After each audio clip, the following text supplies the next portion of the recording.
This is a fantastic device to keep people enslaved forever. And to cover this, there's a whole lot of other stories which I don't want to enter. Phenomenal tools to control populations, which has been successfully done for a long time.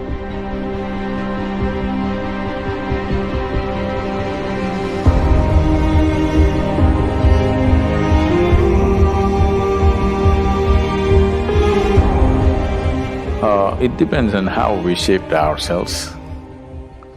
If we become wonderful human beings, it's one thing. If we have become an ugly manifestation of humanity, definitely it's an original sin. It's a mistake. Sin is too strong a word, maybe it's a mistake. So too many mistakes are being made in the world, no question.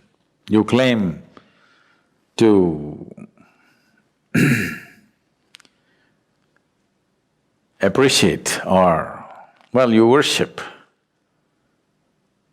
the one who is referred to as the creator, but you have a huge issue with the creation. If you do not appreciate the creation, why the hell should you worship the creator? Someone who made such a bad job of this, the only way you can even be born is through sin, I think he must be banished.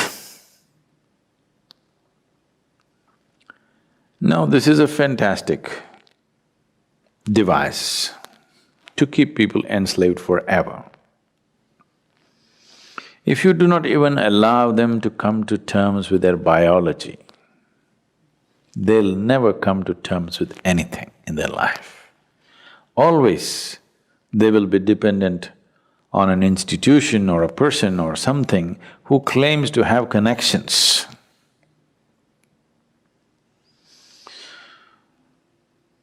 An Italian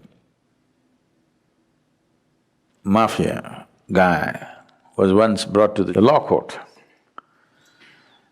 and he just walked in with this fat cigar in his hand and like this he came and sat down like he's a guest. Then the judge looked at his arrogance and asked, "Do you have a lawyer?" He blew the smoke out and said, "Well, I got friends in the jury."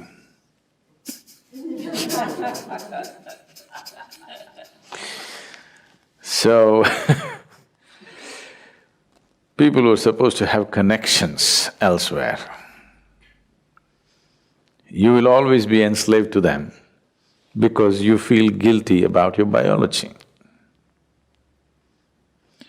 This whole thing goes into more grosser and grosser states. So except in certain cultures, everywhere else where dominant religious beliefs were spread, in all those cultures, unfortunately, they make you feel guilty of your very existence, because that way you will always be enslaved to whatever they have set up. Something so fundamental as the menstrual cycles in a woman, she has to feel guilty about it and she's impure. Her existence is impure. Unfortunately, I want you and all the teachers of the world to understand, if your mother did not have menstrual cycles, you wouldn't be born, even if she met your father. Yes. So the life-making material, unused, is what it is. And if that is impure, your very birth is impure, that's what they're anyway trying to tell you, that your birth is impure.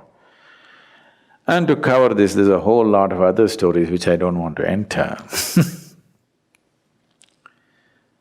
Once you are not in terms with your own physical existence, you're essentially will never ever be in terms with any other dimension of your life. This itself will cover you forever.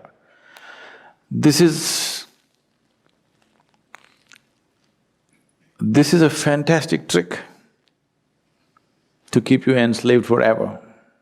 No wonder institutions have lasted Though they've lost their relevance, they stay simply because your existence, your very existence, you're guilty of.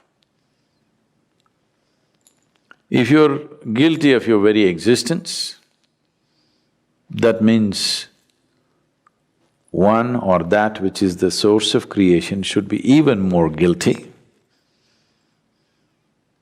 You are eternally guilty, and that which has created all this must be even more carrying the burden of guilt. Guilt and fear have been phenomenal tools to control populations, which has been successfully done for a long time. It's time this is broken.